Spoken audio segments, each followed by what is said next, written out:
कांद्यावरील निर्यात शुल्क 40%वरून 20% इतकं कमी करण्याचा निर्णय घेण्यात आलाय।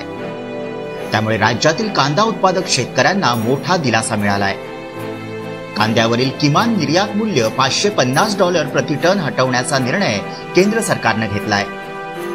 हे निर्यात शुल्क हटवण्यासाठी देवेंद्र फडणवीस यांच्या पुढाकारात केंद्र सरकारला साकडं घातलं होतं।